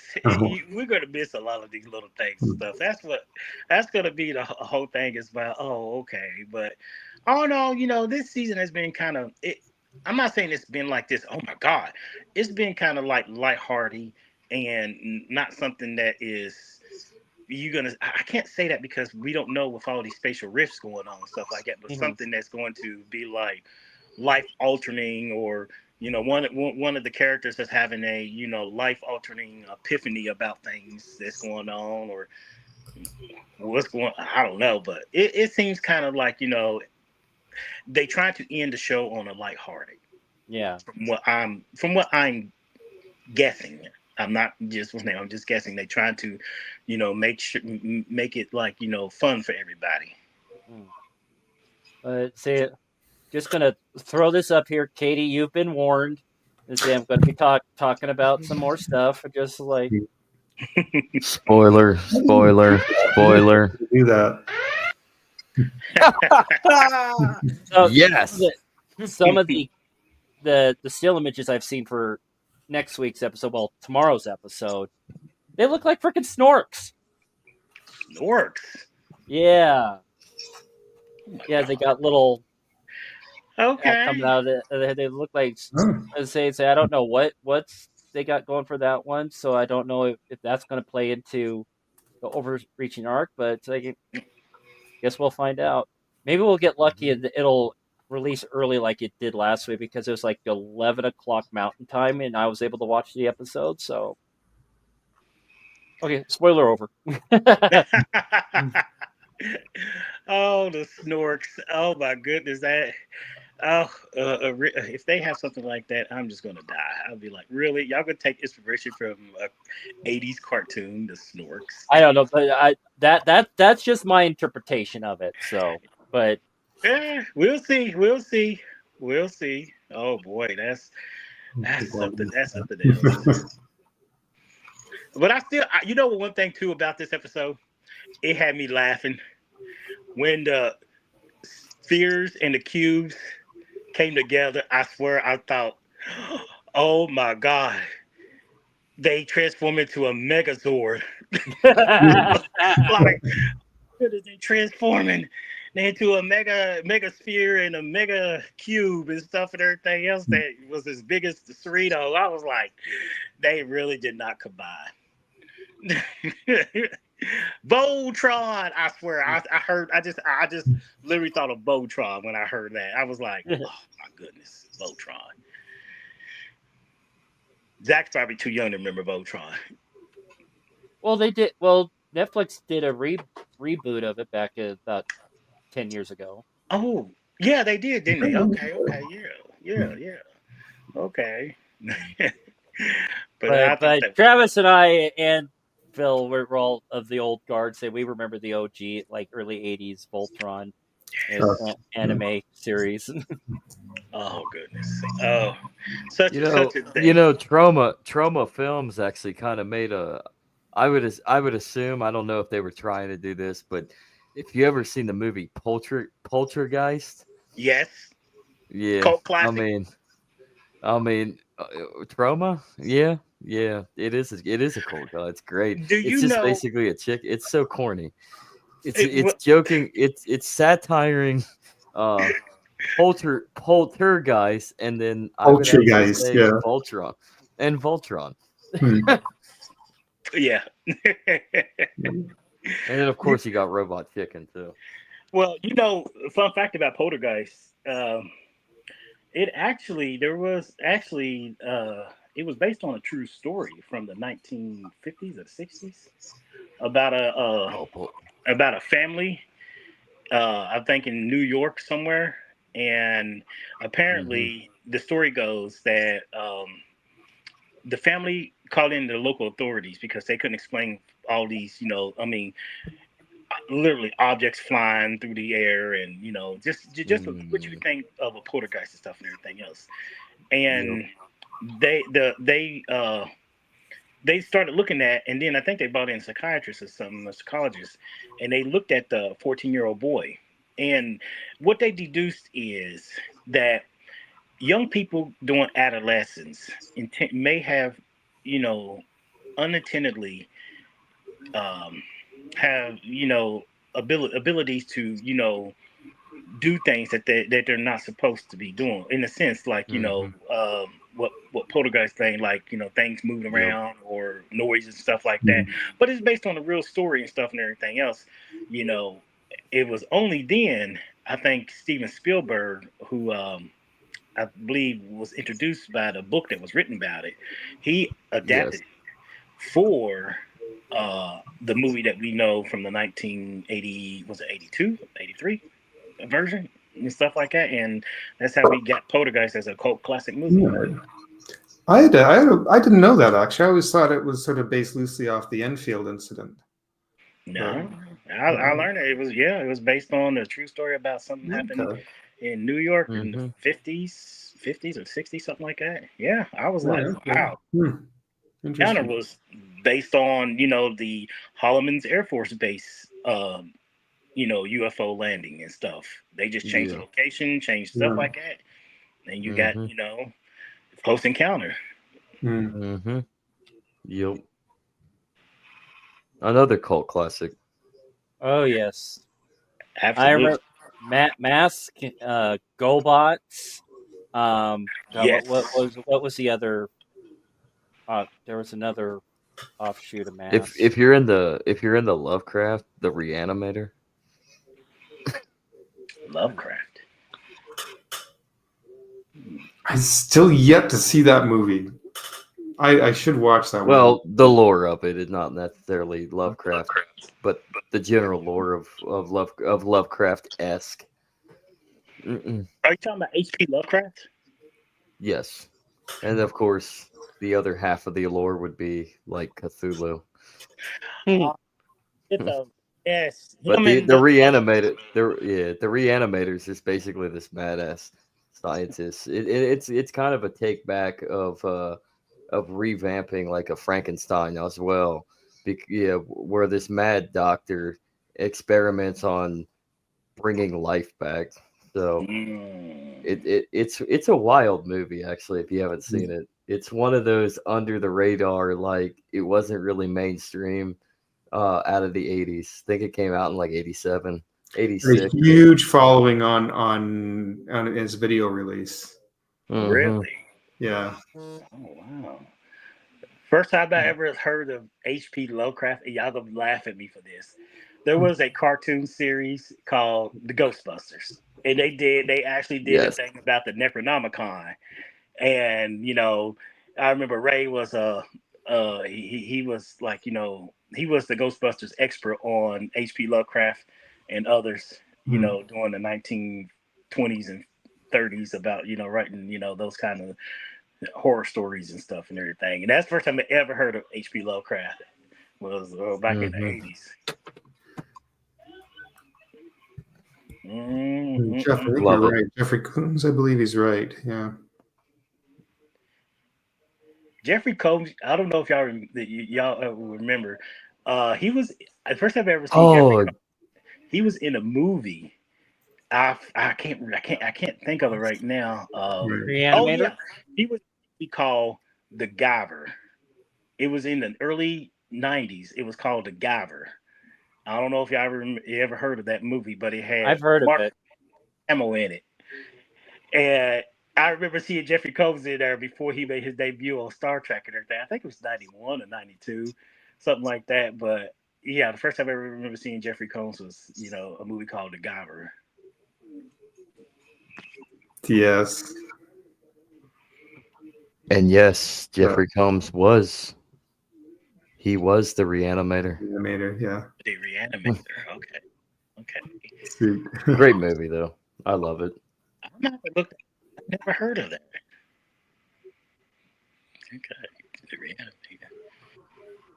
Yeah, see, yeah, I've heard of it. I don't think I've ever gotten around to seeing it. Jeffrey Combs was also in the Necronomicon, the movie. Oh yeah. The Necronomicon. Oh wow. He did him next to another great actor that a lot of people don't talk about is the Martov, named J.G. Hertzler. You're breaking up. Say that again, Travis. Yeah.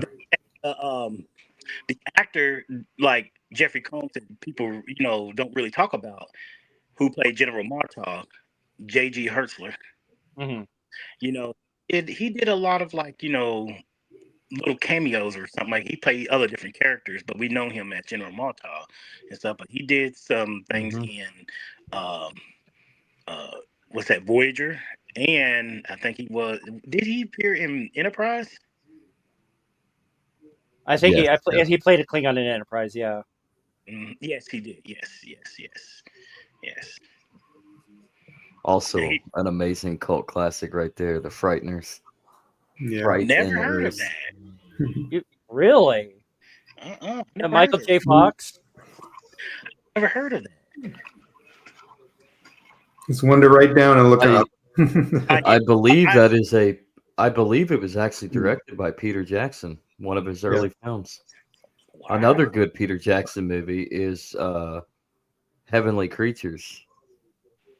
Check that one out. Never seen Yeah, it. it's basically about a new girl moves in. She kind of has like not a good relationship with her in her household, so she comes and meets this their neighbors, and the family moves in, and it's this almost perfect pitch family, and then the daughter ends up meeting this one girl that's kind of bad and not really has a great relationship with her family, and they end up coming together and just unravel some stuff. They build a relationship. They end up their relationship causes pushback, and I'm gonna stop right there because spoiler alert, something really bad happens at the end of it. So I would but that is actually one of it's based in the 50s, and I believe 50s or the 60s in Australia, or maybe it's New Zealand. But yeah, really good movie. Peter Jackson is a hell of a filmmaker. Oh yeah. Oh, So oh yeah. Oh yeah. mm-mm. What of a person? I didn't even realize I turned my camera off. Oops. No, Dead Alive. That's another one. Yeah, Jeff mentioned Dead Alive. That's another That's another one. messed up film. Another great Peter Jackson film. Peter Jackson. Oh yeah. Oh yeah. He's came a long way with his, his career, his art, his, directing style and stuff and everything else. Hell of a, good, film storyteller and stuff. Wes See, Craven. he's the one. Wes Craven, genius, genius. Wes Craven. He's like he's up there in we got Spielberg and all these big ones, stuff like that. But like I look at ones like you were talking about, like Peter Jackson, like Wes Craven, Howard, who bought like or another obscure one like Howard Hawks. He's done a number. I think he didn't Howard Hawks. I think directed Invasion of the Body Snatchers, didn't he? Ooh, I think he did. Wow, that's also a good one. I couldn't say definitively without the IMDb because growing up horror. That was not my thing. No horror for Dave. Oh, I did. My mother was not a soap opera kind of person, didn't like it. But I have very happy, fond memories of at night watching like Vincent Price movies and going to the video store, and she'd want to get like a horror movie. She used to call them like rack 'em up and hack 'em up movies. And she says, well, let's see a bunch of teenagers get killed. And she'd watch these and we had a great time. Great laugh. I love my mom. But soap operas, that kind of bullshit? Nope. Hell no. You guys know one of the things I do on the weekend just to see, I was totally wrong. Like on the weekends, like just recently when it came, because we had Halloween. Halloween just came about, and I started, seeing some things where some younger people started, doing some what they call reaction to older movies and stuff. And one particular older movie was The Exorcist. And I kid you not, I watched several young people reaction to The Exorcist, and sure enough, to this day, it really still holds up when it comes to the shock value of The Exorcist, because people don't think, people are like, oh, this can't be real. Technically, well, not technically. The Exorcist is based on an event that happened back in 1949, if I'm not mistaken. They changed the boy at that time. It was a boy instead of a girl. The girl, it was a girl in the movie, but in real life, it was a young boy. And I think it happened in St. Louis, if I'm not mistaken. Interesting. I didn't know that. Yeah, people don't realize that it's literally The Exorcist is based on a real, true as what's been told, the true event that happened in the end of the in the end of the 40s and stuff and everything. And they went to great length to keep the boy's name a secret, like the church and a lot of people who was associated with it, because from what I understand, he grew up literally normal and went up to how he had children and grandchildren. I don't know what happened to him now. I mean, if he was just a kid in 40, it was at 49 and stuff and everything else. I mean, I'm not sure if he's still alive or not, but from what, like a lot of the Hollywood stuff that we grew up with watching and stuff, people don't even think about really that Hollywood took real life stuff and put them into the big screen or television and stuff else. Because you'd be like, did this really happen or not and everything else? Like, like I said, Psycho. Poltergeist, Exorcist, stuff like that. And then some people talk about like slashers and stuff. I mean, there's even far back as Psycho that was based off of Ed Gein. Ed Gein, yep. Yeah. So strange, inspiration. Weird Hollywood took a lot of inspiration for real life stuff.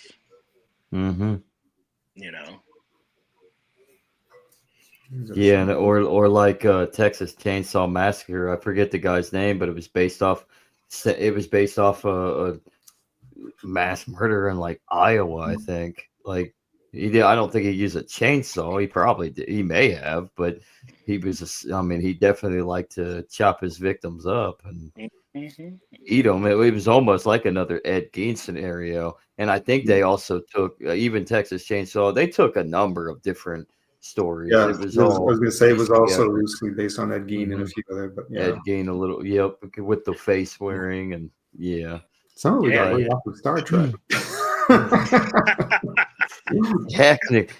Technically, Jack, everybody.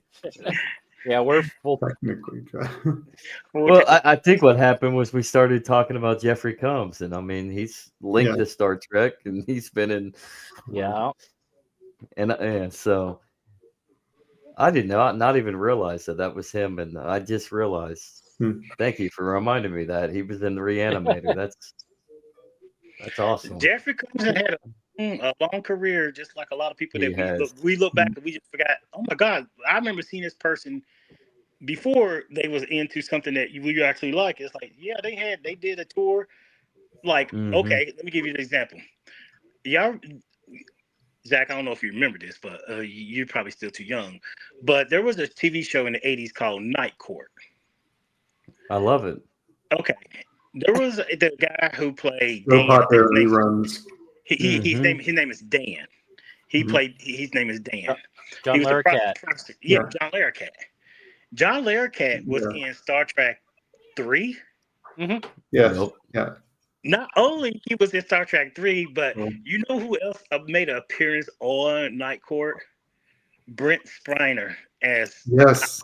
Yep. I remember that. Yep. No. Oh man, I remember that. I remember the episode, but I didn't put two together. That's a little bit like, wait, John Larroquette did a tour. Had a Star Trek thing in the movies, and then here come Brent Spiner, Data. He was in TNG. I did never put that two together. And Spiner actually came back in the new Night Court last season, playing the same character. Did he really? Yeah. Oh, yeah, and Larroquette was freaking out over it, thinking that he'd say, bad things are going to happen. Get him away from me. Keep him away from me. Because Spiner's character and his wife actually had a child, and she's just as crazy as the other two. Oh my God. I did not know that. I got to check that episode out. Wow. Streaming on Peacock. Me too. Oh man. No, that's right. Oh goodness. Star Trek, It touched us in all kinds. That's why we can go so off base, because like Star Trek is it's just so enmeshed in the culture today that you can just see everybody in another show, and just be like, oh wait, I remember you. You were in an episode of Next Gen. What? Like that's what's so I don't know. It's kind of cool that Star Trek interlinks itself. Sort of like WWE now. The episode's called Wheelers of Fortune. Wheelers of Fortune. Wheelers of Fortune. That is crazy. I gotta check that out. That's neat. That is What's the new Night Court on? Paramount Plus? No, it's NBC. Peacock.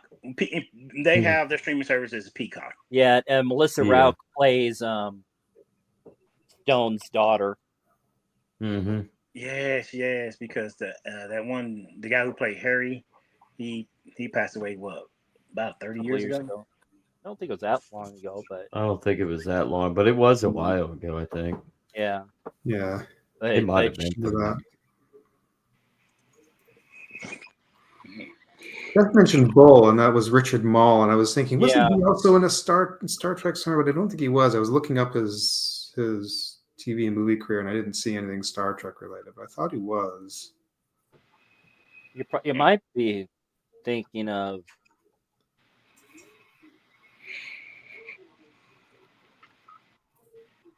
It's maybe because Jean Larroquette was Harry Anderson passed away in 2018. So it actually wasn't that long. Yeah, it wasn't really that long ago. Harry Anderson. It wasn't okay. Yeah. He lived a good long life. He did. For the most part. Yeah, Maul passed away just a little over a year ago now. Mm-hmm. Yeah. October 26th last year. 2023. I remember that. We're losing the good ones. when the good ones are gone, that usually means the rapture is real. So we are in the end of days. Yeah, but I think or I'm just stupid and high, and this is all one big acid trip.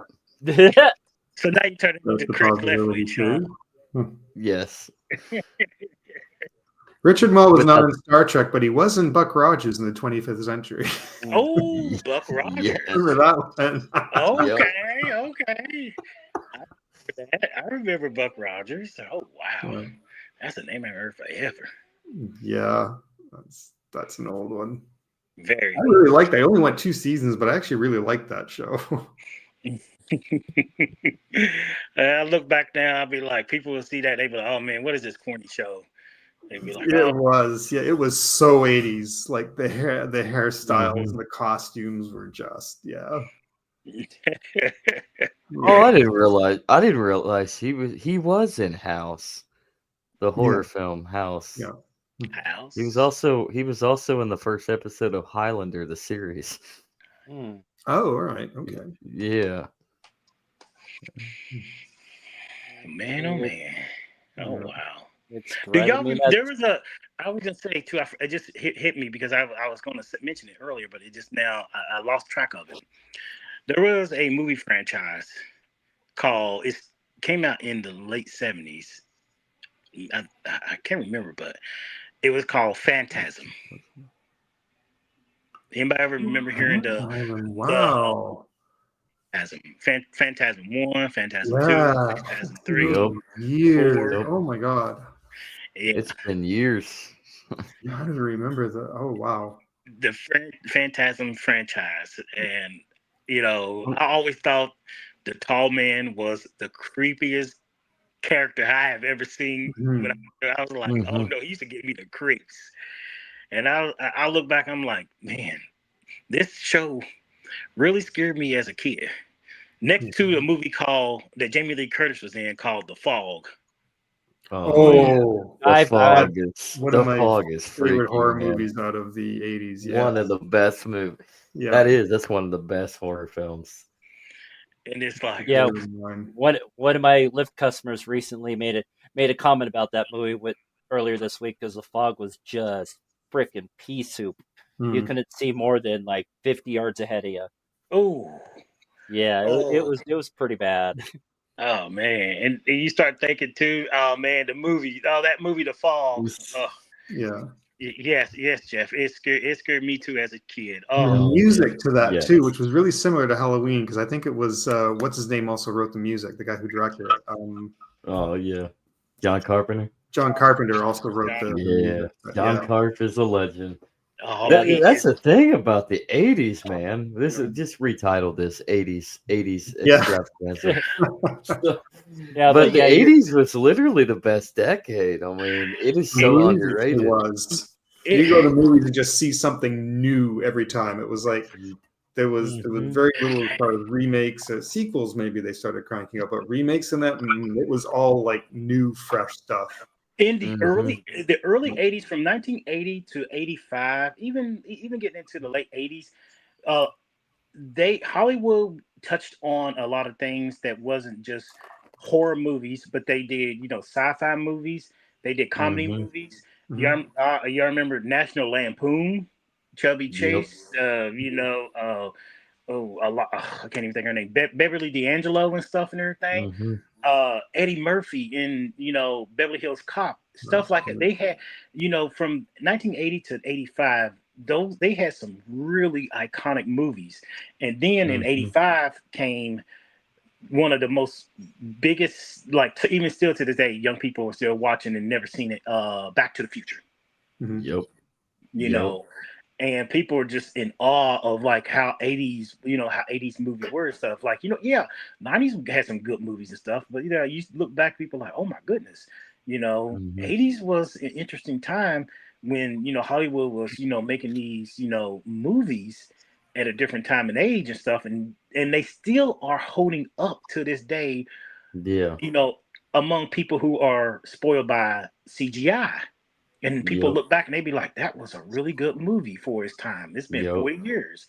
And I was like, you know what? As a fan aficionado and fan, I appreciate, this younger generation, you know, having the appreciation for movies that we Yeah. grew up with, Mhm. Tim Jones, really. and it's like, thank you for appreciating our Mhm. nostalgic, movies that we grew up with. And y'all understand why we still have nostalgic moments of like, classic movies, especially like Star Trek. Like, one of our most, like, I can't say speak for everybody here, but like Star Trek 2, The Wrath of Khan. Mhm. Yep. How many of us just absolutely love The Wrath of Khan? Oh, You know? love it. The older generation will And still tell you speak, that was their favorite Star Trek movie. yeah.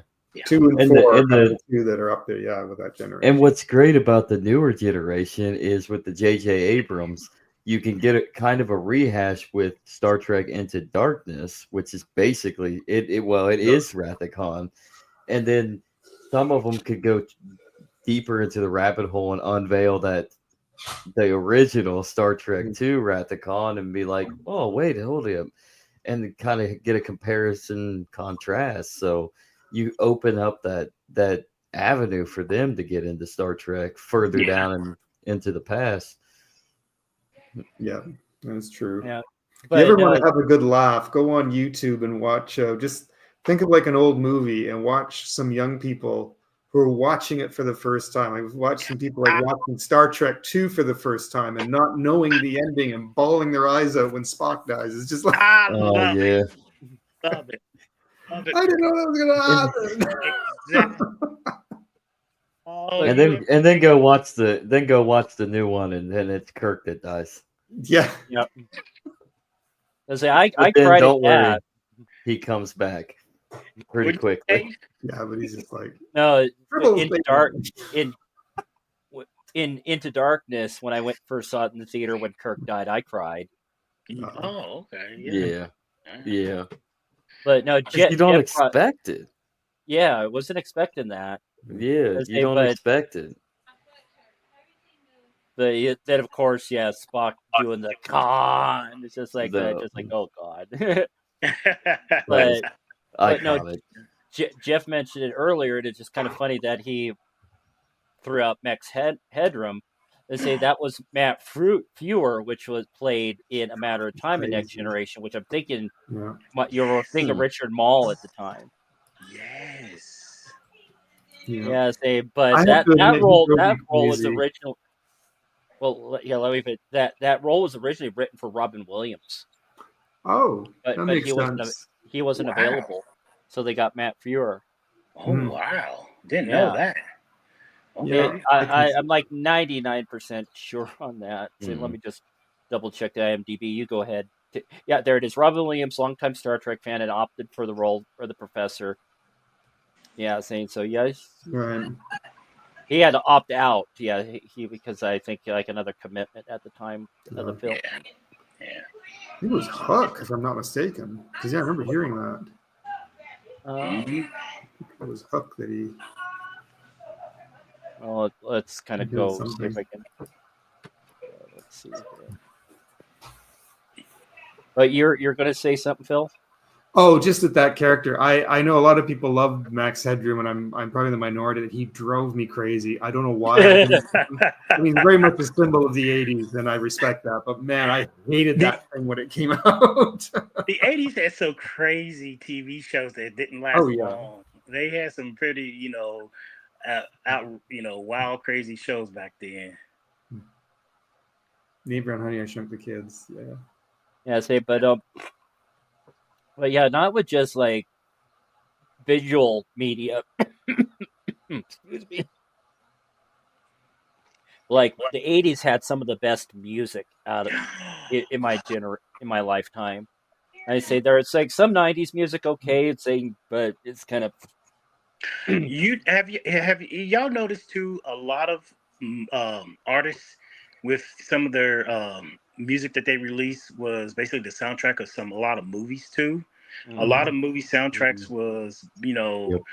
you listen to it and you be like, oh, I know that's from the movie so and so. I mean, what's that name? Ray Park's Ghostbusters. Mhm. What's that? Tom Cruise. Oh, Danger Zone, Kenny Loggins. yep. Uh, Come on, help me with his name. Oh, his name was Lindsey Buckingham. He did Holiday Road for National National Lampoon. Lampoon. And you start looking at that, a lot of music, a lot of like songs and stuff and music and everything has some great music and everything. And I hear a lot of young people, they listen, they be like, man, y'all had some good music back in the 80s. You're like, what's going on this stuff? Yes. Axel Foley. Yep. Yes. Axel Everyone F. played that. Crazy Frog. Yeah. And then too, the Star Trek theme alone itself and everything. You Murdoch, listen to that, yes. and that's so iconic. Yeah. You'd be like, oh yeah, that where that's from.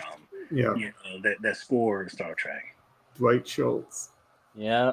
Mhm. They say that was quite a definitely showed Oh, Dwight's character range because I mean he played a Yeah. total psychopath on the A team, but then Yeah. in Star Trek he's like a timid little I guy. still remember when his character showed up on Star Trek from the first time, and that was the first thing I was like, "That's Mad Murdoch." That was the first thing out of my mouth when I saw him. I was like, "What a reverse character!" I'm so used to him being just this wild, zany thing, and then to play this, I was like, "That's hilarious." he was like a Timid, bumbling. Yeah. Oh this yeah. timid, almost autistic guy Yeah. on Star Trek. He was very smart. He was smart too, but he was Mhm. just he seemed like he was just afraid to be around others. He had a what they call it there, hollow what Hollow was that? Addiction. A hollow A addiction. holodeck edition. Yeah. Didn't he have a who did he have a crush on in that? Was it Troy? Troy. Yeah, it was Troy. Yeah, Oh, okay. Imagine hollow addiction happened to us here in real life. If people if we had some technology like that. I think that's called Is he still alive? video games and smartphones and computers. Well, Just wait till Dwight. they put the implant chips in the kids' eyes when they Yeah. start asking for those instead of a phone. Then they'll be like, Yeah. Be like, first thing first. For most boys, to be like, how do I access porn? Yeah. Yep. Yeah. Here, Just touching their eye. well, here's another trivia tidbit from A Matter of Why Time. we should Apparently, Tom Baker was on the short list to play Rasmussen, Oh, Is that right? the Fourth Wow. Doctor. Yeah, I could see that. that would have all right. been that would have been interesting. Yeah. very interesting. hmm Yeah, that would have been very interesting. Wow. Yeah. Oh, That's too wow. bad. I don't think Tom Baker could pull off saying that we're going to go to a place called New Jersey. I've been to New Jersey, okay? As have I. I've been there through there and stayed there a couple of times. Mm, Is But- it true what they say? It's a no-fly zone. Yeah. Well, if you're flying out of Newark, yeah. Probably. See, there's a reason why Newark International Airport is the only airport in all of North America on the top 20 worst airports globally. Wow, really? Yeah. Yeah. And it's been on multiple top 20 lists. I think in the top 10. And saying I won't bore you guys with the details, but it was a mess. If it wasn't for my friend / travel companion, I probably would be on the no-fly list. Oh, yeah. We'll share that. I'll probably share that for another day because we're getting close to 2 hours, and Right. I do have to get Right. downstairs eventually to start making some cranberry sauce. Yeah. Oh, yeah. Yeah, make sure that cranberry sauce is good, Dave. I will eat it, but I'm not there. I would like eat it, but I'm not there, and it's out of a can. You son of No, a... no. I'm saying the can is for specific people. I'm actually making it from scratch with cranberries, with orange juice, with orange marmalade. See, You just saved yourself, Dave. Doesn't have preservatives in it. You can't beat fresh. Of course, I'd Yeah. eat out of a can too. Yeah, see, If it's I do. Yeah. But the nice thing with the cans, they know I'll just take the cans if people want it. Shloop. Yep. I think a lot of people like the can because it's like it's like a gelatin when you put so it's like basically a Jello, and I don't blame them on that. Who doesn't like playing with Jello? I love Jello. But is anyone else here I do MST3K fans, or is that? I've watched a few, and I'm not religiously or anything like that. Because I think they have their big marathon tomorrow. Hoodoo. Mystery Science Theater 3000.